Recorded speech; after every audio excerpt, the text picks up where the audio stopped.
Hi everyone, welcome back to my new vlog. ಸ್ನಾನ ಎಲ್ಲ ಆಯಿತು. ದೇವ್ರ ಪೂಜೆಗೆ ಅಮ್ಮ ಮನೆಯೆಲ್ಲ ಸೀಟ್ ಕೊಟ್ಟಿದ್ದಾರೆ. ಪೂಜೆ ಇನ್ನೂ ಆಗಿಲ್ಲ. ಅವಳು ಕಿರಿ ಮಗಳಿಗೆ ಸ್ನಾನ ಮಾಡಿಸಿ ಮಲಗಿಸ್ದೆ.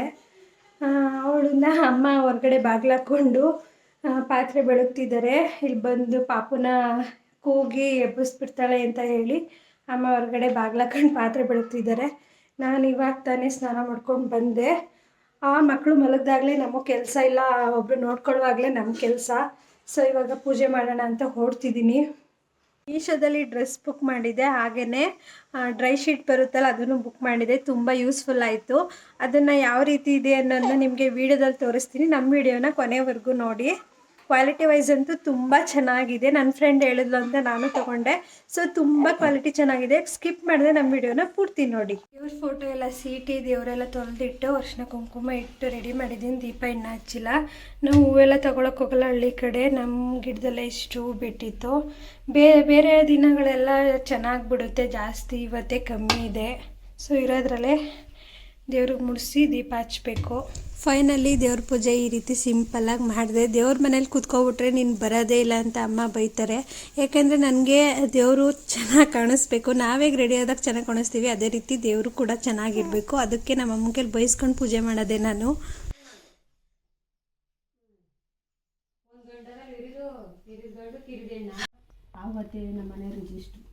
ಅವ್ರು ಬಂದಿದ್ದ ವಿಡಿಯೋ ಜಾಸ್ತಿ ಸ್ಕಿಪ್ ಮಾಡೋಕ್ಕಾಗಲಿಲ್ಲ. ಅವರು ದೇವಸ್ಥಾನಕ್ಕೆ ಬಂದಿದ್ರಂತೆ, ಚೌಕಳ್ಳಿ ದೇವಸ್ಥಾನಕ್ಕೆ ಹೋಗಬೇಕು. ಹಾಗೆ ಅವ್ರ ಮನೆ ಕಟ್ತಿದ್ದಾರೆ. ಸೊ ಅದಕ್ಕೋಸ್ಕರ ಇಲ್ಲಿ ಚೌಕಳ್ಳಿ ಅಮಾವಾಸ್ಯೆ ಅಲ್ವಾ, ಅದಕ್ಕೋಸ್ಕರ ಅವರು ಪೂಜೆ ಮಾಡ್ಕೊಂಡು ಹೋಗೋಣ ಅಂತ ಬಂದಿದ್ದರು. ಮನೆಗೆ ಬಂದು ಇವಾಗ ತಾನೇ ದೇವಸ್ಥಾನಕ್ಕೆ ಹೋಗಬೇಕು ಅಂತ ಅರ್ಜೆಂಟಾಗಿ ಹೊರಟೋದ್ರು. ಊಟ ಮಾಡ್ಕೊಂಡು ಹೋಗಿ ಅಂದರೆ ಹಾಗೆ ಹೊರಟೋದ್ರು. ಅಣ್ಣ ತಂಗಿ ಥರನೇ ತುಂಬ ಟ್ರೀಟ್ ಮಾಡ್ತಾರೆ. ಅವ್ರ ಅಮ್ಮನೂ ಕೂಡ ಅದೇನೆ. ನನಗೆ ಸ್ಟಾರ್ಟಿಂಗು ರಾಜು ಫ್ರೆಂಡ್ ಆಗಿದ್ದು. ಅವರು ನಮಗೆ ಒಂಥರ ರಿಲೇಷನ್ನೇ ಅಂತೆ, ನನಗೆ ಗೊತ್ತಿರಲಿಲ್ಲ. ಆದರೂ ನನ್ನ ಮಗಳ ಥರನೇ ಟ್ರೀಟ್ ಮಾಡ್ತಾರೆ. ಅದೇನೋ ಒಂಥರ ಖುಷಿ. ನಮ್ಮವ್ರಿಗಿಂತ ಹೊರಗಡೆಯವರೇ ಹೆಚ್ಚು ಆಸೆ ಮಾಡೋದು. ಬಂದು ಅಣ್ಣ ಹಾಸ್ಪಿಟಲ್ಲು ಕೂಡ ಬಂದಿದ್ದರು. ಹಾಗೆ ಪಾಪವಾಗಿ 1 ಮಂತ್ ಆದಮೇಲೂ ಕೂಡ ಬಂದು ಮಾತಾಡ್ಸ್ಕೊಂಡು ಹೋಗಿದ್ರು.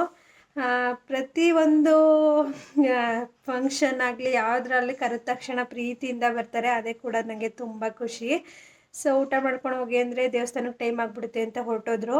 ಹಾಗೆ ಸ್ವಲ್ಪ ಹುಲ್ಲು ರೋಟ್ರಿ ಹೊಡೆದಿರೋದು ಹುಲ್ಲು ಬೇಕಿತ್ತು. ಸೊ ಹೇಳಿದ್ವಿ. ನಮ್ಮ ಮಾವ ಅವರು ಆಟೋಗೆ ಹೇಳ್ಬಿಟ್ಟು ಹಾಕೊಬಂದು ಕೊಟ್ಟರು. ಅಮ್ಮ ಅಲ್ಲಿ ಹುಲ್ಲೇನೋ ನೋಡೋಕ್ಕೆ ಅಂತ ಹೊರಗಡೆ ಹೋದರು. ನಮ್ಮ ತಾತನ ಮನೆದೇ ಹುಲ್ಲಿತ್ತು. ಸೊ ಅವ್ರದ್ದು ಕರು ಒಂದೇ. ಸಾಲ್ಟೇಜ್ ಮುಂದೆ ಹುಲ್ಲು ಬೇಕಾದರೆ ಮನೆ ಹತ್ರನೇ ಕಟ್ಟಾಕೊಂಡು ಹಾಕೋಬೋದು ಅಂತ ಹೇಳಿ ಇರಲಿ ಅಂತ ಅಮ್ಮ ಒಂದು 10 ರೋಲ್ ತಗೊಂಡ್ರು. ಸೊ ಅಲ್ಲಿಂದ ಬಾಡಿಗೆಗೆ ಆಟೋಗೆ ಬೇಕಲ್ವಾ. ಸೊ ಅದಕ್ಕೋಸ್ಕರ ಹೇಗೋ ಸದ್ಯ ನಮ್ಮ ಮಾವಂಗೆ ಹೇಳಿ ಅವ್ರ ಕಡೆಯಿಂದ ತಂದು ಹಾಕಿಸ್ಕೊಂಡ್ವಿ.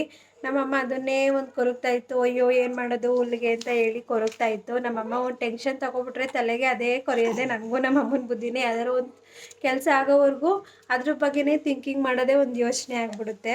ಸೊ ಹುಲ್ಲೆಲ್ಲ ತಂದು ಮನೆ ಹತ್ರ ಹಾಕಾಯಿತು.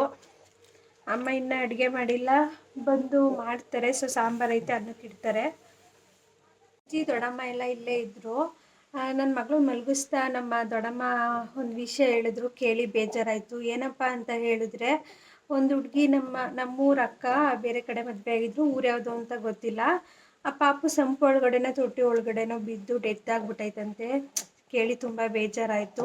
ಎಷ್ಟೋ ಕಡೆ ಈ ರೀತಿ ಕೇಸ್ ನಡೆದಿದೆ. ನಮ್ಮ ಮಕ್ಕಳನ್ನ ನಾವು ಎಷ್ಟೇ ಕೇರ್ಫುಲ್ಲಾಗಿ ನೋಡಿಕೊಂಡ್ರು ನಮಗೆ ಸಾಕಾಗ್ದು. ಕಣ್ಣಲ್ಲಿ ಕಣ್ಣಿಟ್ಟು ಮಕ್ಕಳನ್ನ ನೋಡ್ಕೋಬೇಕು. ಕೇಳಿ ತುಂಬ ಬೇಜಾರಾಗೋಯ್ತು. ಅದನ್ನೇ ಮಾತಾಡ್ತಿದ್ರು. ಅಷ್ಟರಲ್ಲಿ ಅಣ್ಣ ಬಂದ್ರಲ್ಲ, ಅದಕ್ಕೋಸ್ಕರ ಏನು ಅಂತ ಇನ್ನೂ ಕೇಳಲಿಲ್ಲ ಸರಿಯಾಗಿ.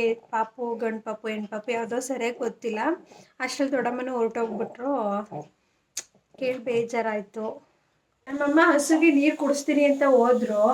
ಹೊರಗಡೆ ಮಾಡೋರು ಇಲ್ಲ ಅಂದರೆ ಇದೇ ಗೋಳು. ಜಸ್ಟ್ ಕುಕ್ಕರ್ ಇನ್ನೂ ಸ್ವಲ್ಪ ಹೊತ್ತು ಬ್ಲಾಸ್ಟ್ ಆಗಿಬಿಡ್ತಿತ್ತು.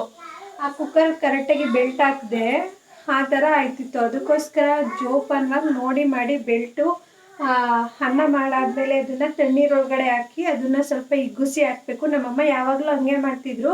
ಹಸುವಿನ ಕಡೆ ಕ್ಯಾನ ಆಗಿ ಈ ರೀತಿ ಆಯಿತು ನೋಡಿ. ಸದ್ಯ ನಾನು ಮತ್ತೆ ಅದನ್ನು ವಿಷಲೆಲ್ಲ ಹೋಗಿಸಿ ಮತ್ತೆ ಹಾಕಿ ಅನ್ನಕ್ಕಿಟ್ಟೆ. ಇವಾಗ ತಾನೆ ಸಾಂಬಾರು ಇಟ್ಟಿದ್ದಾರೆ, ಹಾಗೆ ಹೊಟ್ಟೋಗಿದ್ದಾರೆ. ಅದಕ್ಕೆ ಹೇಳೋದು, ಹೊರಗಡೆ ಕೆಲಸ ಒಳಗಡೆ ಕೆಲಸ ಮಾಡೋದು ತುಂಬ ಹಿಂಸೆ. ನಿಮ್ಗೆ ಏನು ಬೇಕು? ಹಾಂ ಏನು ಬೇಕು ನಿಮಗೆ ಏನಂಗ್ರಕ್ಕೆ ಹೋಗ್ತೀವಿ ಇವತ್ತು? ಹಣ್ಣು ಯಾವ ಹಣ್ಣು ಬೇಕು? ಏನಮ್ಮ ಏನೇ ಸೀಬೆಹಣ್ಣು ಆಮೇಲೆ ಇನ್ನೇನು ಬೇಕು? ಯಾವ ಹಣ್ಣು ಬೇಕು? ಹ್ಞೂ ಯಾವ ಹಣ್ಣು ಬೇಕು ಮತ್ತೆ? ಇನ್ಯಾವ ಹಣ್ಣು ಬೇಕು? ಇನ್ಯಾವ ಹಣ್ಣು ಬೇಕು ನಿಮಗೆ ಅಂತ? ಕುರ್ಕುರೆ ಬೇಡ. ಹಾಂ ಸೀಬೆಹಣ್ಣು ಆದಮೇಲೆ ಇನ್ಯಾವ ಹಣ್ಣು ಬೇಕು? ಯಾವ ಹಣ್ಣು ಬೇಕು ಹಣ್ಣು? ಅದೇ ಯಾವ ಹಣ್ಣು? ಸೀಬೆಹಣ್ಣು ಆಯಿತು, ಆಮೇಲೆ ಇನ್ಯಾವ ಹಣ್ಣು ಬೇಕು? ಹಾಂ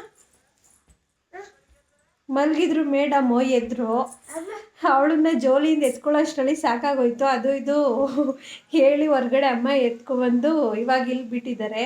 ಚಿರಿ ಬೀಳ್ತೀಯಮ್ಮ? ನಾವು ಕೇರ್ನಗರಕ್ಕೆ ಹೋಗ್ತೀವಿ ಇವತ್ತು, ಕೇರ್ನಗರಕ್ಕೆ ಹೋಗ್ತೀವಿ. ಅಲ್ಲಿ ಆ ಮೇಡಮ್ ಅಳ್ತವ್ರೆ. ಚಿನ್ನಿ ಇನ್ನೇನು ಬೇಕು ನಿಮಗೆ? ಕುರ್ಕುರೆ ತಿನ್ನಬಾರ್ದಮ್ಮ. ಕೋಪ ಬರೋದು ಅಂದರೆ ನಮ್ಮ ರಾಜು ಕೋಪ ಬರ್ಸೋದು. ಊಟ ಹಾಕ್ಕೊಟ್ರೆ ತಟ್ಟೆ ಮುಂದೆ ಬೇಗ ಬೇಗ ಊಟ ಮಾಡಲ್ಲ. ಮೊಬೈಲ್ ಇಟ್ಕೊಂಡು ಕೂತ್ಕೊಬಿಟ್ರೆ ಅಂತೂ ಅರ್ಧ ಗಂಟೆ ಮುಕ್ಕಾಲು ಗಂಟೆ ಊಟ ಮಾಡೋಕೆ ಕೂತ್ಕೊಳ್ಳೋದು. ಇದಕ್ಕೆ ನನಗೆ ಸಿಟ್ಟು ಬರೋದು. ಹಂಗೂ ಎಷ್ಟು ಹೇಳಿದ್ರು ಕೇಳಲ್ಲ. ಅಲೋ ನಿಮಗೆ ಹೇಳ್ತಾ ಇರೋದು. ಸುಮ್ಮನಿರೆ. ಎಷ್ಟು ಹೇಳಿ ಅದೇ ಅವ್ರಿಗೋಗೋ ಅರ್ಜೆಂಟು ಕೆಲಸದಲ್ಲಿ ಏನಾದರೂ ಕೆಲ್ಸಕ್ಕೆ ಹೋಗ್ಬೇಕು ಅಂದಾಗ ಟೀ ಇಡಲಿಲ್ಲ, ಊಟ ಹಾಕ್ಕೊಡ್ಲಿಲ್ಲ ಅಂತಂದಾಗ ಆಯ್ತೇನೆ ಅಂತ ನಮಗೆ ಬಿಲ್ಡಪ್ ಕೊಡೋದು. ಇದೇ ಆಗೈತೆ ಬರೀ. ಬನ್ನಿ ಯಾವ ರೀತಿ ಇದೆ ಡ್ರೆಸ್ ಅಂತ ತೋರಿಸ್ತೀನಿ. ಆಗಲೇ ನಾನು ಇದನ್ನು ಬುಕ್ ಮಾಡಿ 1 ಮಂತೆ ಆಗಿರ್ಬೋದು, ಆದರೆ ವೀಡಿಯೋ ಮಾಡಿರಲಿಲ್ಲ. ಸೊ ನನ್ನ ಫ್ರೆಂಡು ಲಿಂಕ್ ಕಳಿಸಿದ್ಲು. ಅಲ್ಲೇ ಚೆನ್ನಾಗೈತೋ ಏನೋ ಇಲ್ವೋ ಅಂತ ಕೇಳಿ ಬುಕ್ ಮಾಡಿ ಕನ್ಫರ್ಮ್ ಮಾಡಿಕೊಂಡೆ.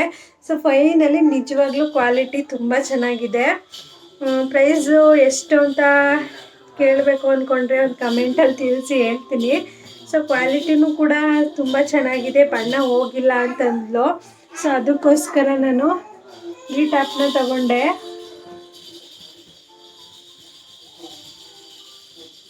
ನೋಡಿ ಯಾವ ರೀತಿ ಇದೆ ಅಂತ ತೋರಿಸ್ತೀನಿ. ನೋಡ್ತಿದ್ದೀರಾ, ಅತಿ ಗ್ರ್ಯಾಂಡ್ ಇಲ್ಲ ಅಂದ್ರೂ ಸೊ ಸಿಂಪಲ್ಲಾಗಿ ದೇವಸ್ಥಾನ ಮತ್ತು ಎಲ್ಲಾದರೂ ಸಿಟಿಗೆ ಹೋಗಬೇಕು ಅಂದರೆ ಹಾಕ್ಕೊಂಡು ಹೋಗ್ಬೋದು. ನಿಜ ನನಗೂ ತುಂಬ ಇಷ್ಟ ಆಯಿತು. ಅವಳನ್ನ ಮಾತ್ರ ಬೈದ್ಬಿಡ್ತಿದ್ದೆ ಚೆನ್ನಾಗಿಲ್ಲ ಅಂದರೆ ಅಂತ ಅವಳಿಗೂ ಹೇಳಿದೆ. ಸೊ ಫೈನಲಿ ತುಂಬ ಚೆನ್ನಾಗಿತ್ತು. ಹಾಗೆ ಇದು ಡ್ರೈ ಶೀಟು ನಮ್ಮ ಪಾಪುಗೆ ಅಂತ ತಗೊಂಡಿದ್ದೆ. ಇದು ಇನ್ನೇನು 3 ಮಂತ್ಸೇ ಆಯಿತು ನಾನು ಯೂಸ್ ಮಾಡೋಕ್ಕೆ ಹಿಡ್ದು. ಈ ಡ್ರೈ ಶೀಟ್ ಕೂಡ ತುಂಬ ಚೆನ್ನಾಗಿತ್ತು, ಪರವಾಗಿಲ್ಲ ಅಂತ ಅಂದ್ಕೊಂಡೆ. ಒಂದೊಂದು ಕ್ವಾಲಿಟಿ ತುಂಬ ಚೆನ್ನಾಗಿರುತ್ತೆ, ಒಂದೊಂದು ಕ್ವಾಲಿಟಿ ಅಷ್ಟರಲ್ಲೇ ಏನೂ ಮಾಡೋಕ್ಕಾಗಲ್ಲ. ಅದರಲ್ಲ ನನಗಂತೂ ಡ್ರೆಸ್ ತುಂಬ ಇಷ್ಟ ಆಯಿತು. ಸಿಂಪಲ್ಲಾಗಿ ಇದನ್ನು ಸಂಕ್ರಾಂತಿಗೆ ವೇರ್ ಮಾಡೋಣ ಅಂತ ಅಂದ್ಕೊಂಡಿದ್ದೀನಿ. ಅವಾಗ ಸಂಕ್ರಾಂತಿಲಿ ಹೇಗೆ ಕಾಣಿಸುತ್ತೆ ಅಂತ ನೀವೇ ನೋಡೋರಂತೆ. ಇವಾಗ ಸದ್ಯಕ್ಕೆ ಇನ್ನು ಕಾಫಿ ಕುಡ್ದಿಲ್ಲ, ಕಾಫಿ ಎಲ್ಲ ಕುಡಿದು ಇನ್ನು ಮಾಮೂಲಿ ಊಟ ತಿಂಡಿನಿದೆ. ಮತ್ತು ಬೆಳಿಗ್ಗೆ ಅದೇ ಕೆಲಸ, ಅದೇ ಪಾಪು ಆಟಾಡ್ಸೋದು ಇದ್ದೇ ಇರುತ್ತೆ ಜೀವನದಲ್ಲಿ. ಈ ನಮ್ಮ ಪುಟ್ಟ ವಿಡಿಯೋ ನಿಮ್ಗೆ ಇಷ್ಟ ಆದರೆ ಪ್ಲೀಸ್ ಒಂದು ಕಮೆಂಟು ಹಾಗೆ ಲೈಕು. ನಮ್ಮ ಚಾನಲ್ನ ಯಾರೆಲ್ಲ ಸಬ್ಸ್ಕ್ರೈಬ್ ಆಗದೆ ನೋಡ್ತಿದ್ದೀರಾ ಪ್ಲೀಸ್ ಸಬ್ಸ್ಕ್ರೈಬ್ ಆಗಿ.